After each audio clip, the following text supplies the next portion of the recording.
Hutan adalah kehidupan, penuh dengan ketidakterdugaan yang bisa menghancurkan hati dan pikiran.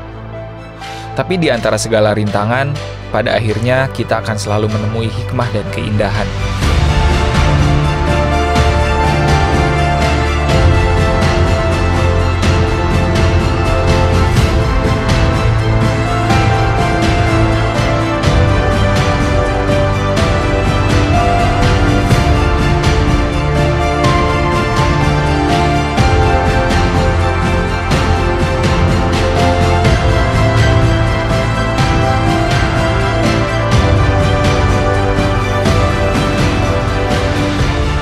Hari kian gelap, kabut kian tebal. Namun hujan tak kunjung menampakkan diri. Kegiatan memasak dan makan malam dihabiskan dengan menyenangkan. Meski tentu saja kami kerap menggigil. Wajar, kami sudah berada di ketinggian 3.300-an mdpl dan hampir tidak ada vegetasi di sini. Seberes makan malam, kami briefing. Sudah ditentukan. Besok kalau tidak ada hujan, kami akan berangkat pukul 4 pagi supaya bisa sunrise-an di jalan. Aduh, bangun pagi di tempat sedingin ini. Rasa malas pun menyergap.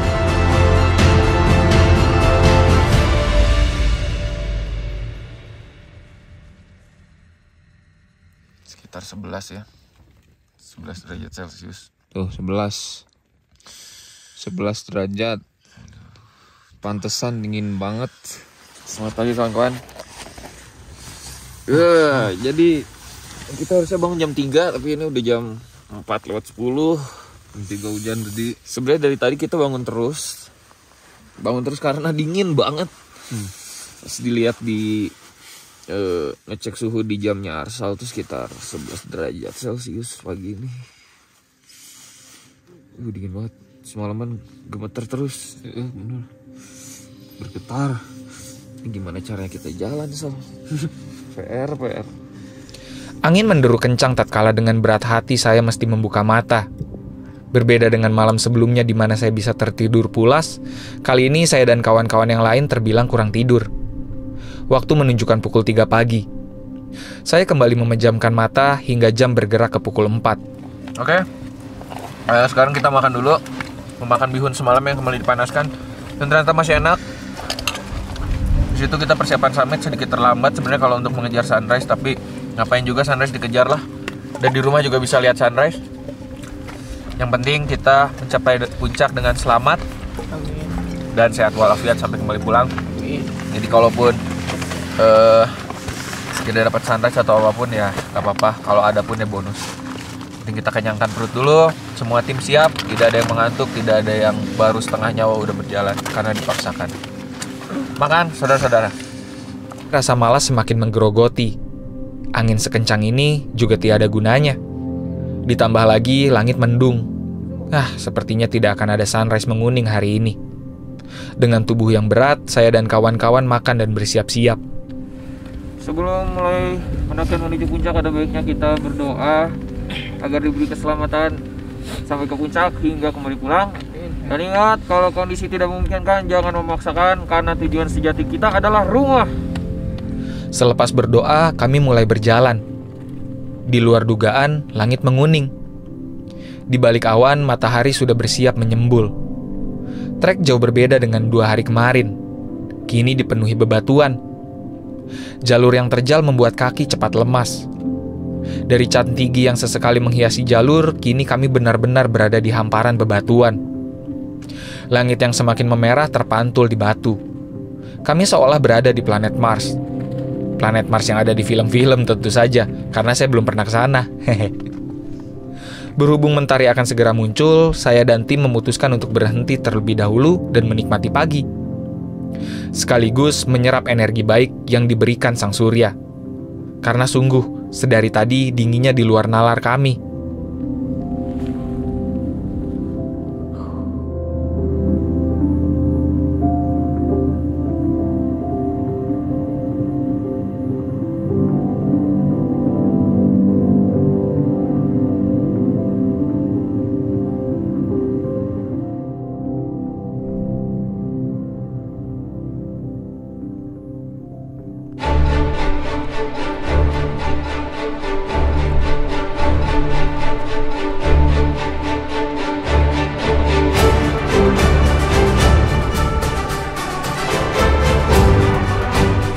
Setelah merasa cukup, kami berjalan lagi.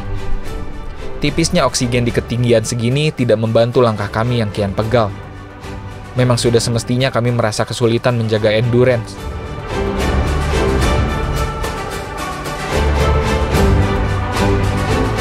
Treknya makin curam, bisa kita lihat juga di sini.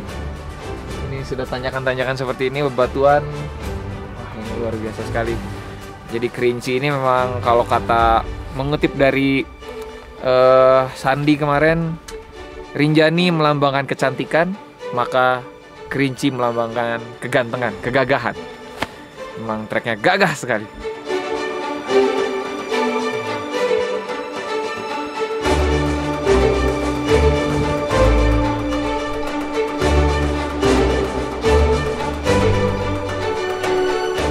Gunung Kerinci sejauh ini dan setahu saya merupakan gunung tertinggi ke-9 di Indonesia. 8 tertinggi ada di Papua. Jika dilihat dari Seven Summits Indonesia yang dihitung per pulau, Gunung Kerinci adalah kedua tertinggi se-Indonesia dan paling tinggi di daratan Sumatera. Anehnya, variasi jalur sudah benar-benar jauh berbeda dibandingkan sebelum-sebelumnya. Rintangan bukan lagi dahan dan ranting, tapi bebatuan yang curam dan melelahkan. Meski belum terlalu panas, tapi matahari cukup terik. Ini juga mengherankan, mengingat sebelum-sebelumnya hujan jarang mangkir. Kami terus berjalan sembari sesekali melirik ke atas ke tujuan akhir yang tidak kunjung mendekat.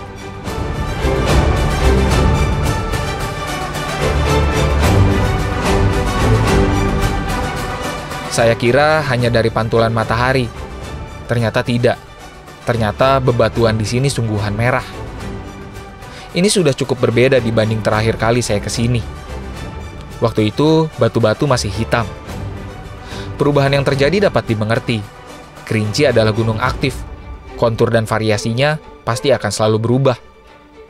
Aktif tapi kok nggak bisa di-miss-call. Hehe, maaf. Udah beres ya? Oke, terima kasih Pak. Raja udah beres ya? Ya Pak.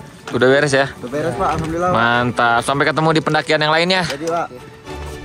Beberapa jam kemudian kami tiba di Tugu Yuda. Dari sini ke puncak sudah tidak begitu jauh. Kawan-kawan memutuskan untuk istirahat sejenak di sini. Oke, kita udah sampai di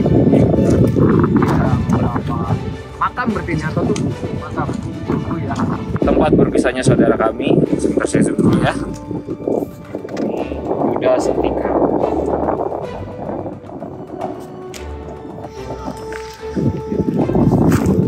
Nah, di sini juga ada lagi. Ini Adi Permana itu? Setengah mana? Hilang 2014 yang baru. Oh. Di pasar yang paling besar-besaran. Pakai helikopter sini. Oh, waktu itu. Akhirnya sampai jenazahnya ditemukan. Belum ditemukan. Sampai sekarang belum ditemukan.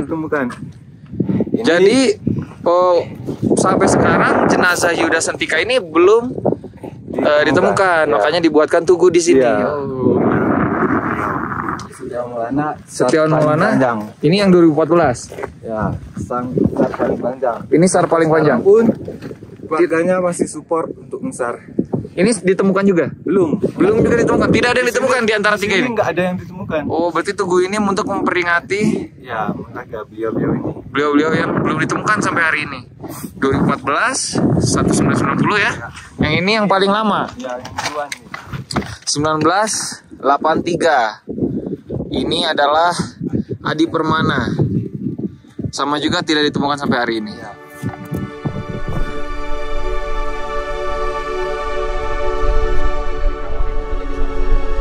Tapi Sandika menyarankan agar kami lanjut saja. Kondisi kawah yang labil menjadikan sang waktu kurang bersahabat.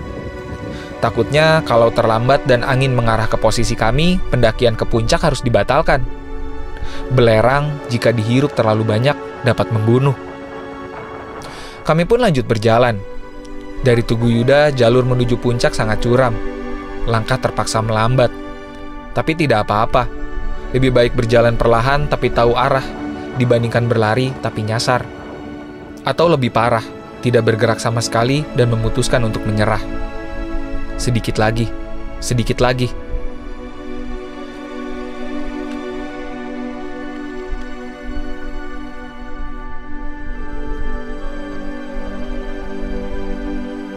Akhirnya kami tiba juga di puncak Gunung Kerinci, atap tertinggi Pulau Sumatera.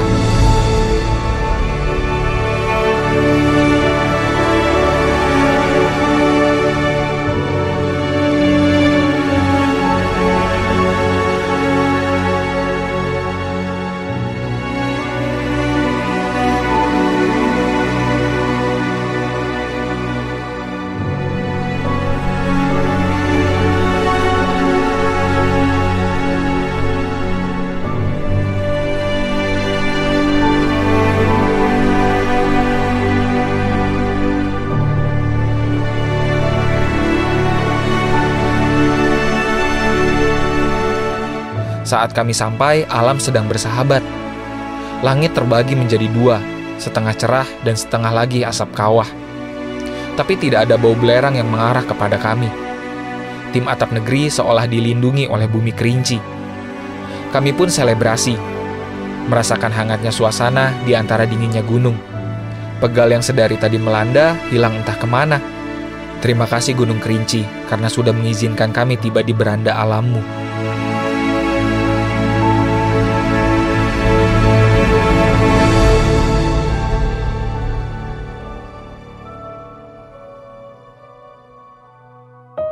Setelah puas selebrasi, kami kembali turun. Sungguh mengherankan, cuaca dari puncak ke shelter 3 cerah. Tapi ketika menginjakan kaki di shelter 3, gerimis kembali datang.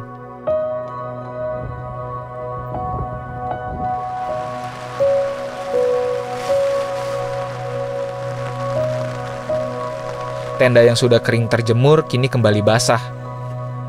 Anehnya, hujan semakin deras, memaksa kami untuk menunda pergerakan turun. Setelah lebih dari 1 jam, kami pun memutuskan untuk hujan-hujanan saja. Karena takutnya hujan seperti ini akan sama seperti hari pertama, lama dan baru berhenti ketika hari sudah gelap.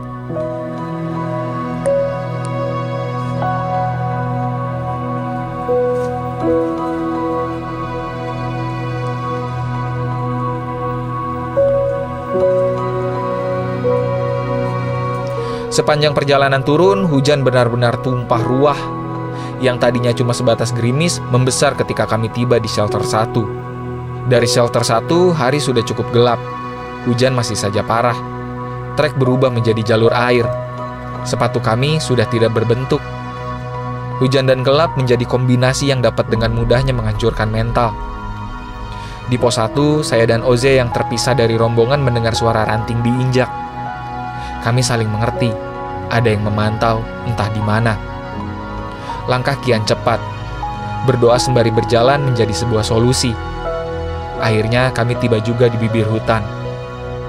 Alhamdulillah.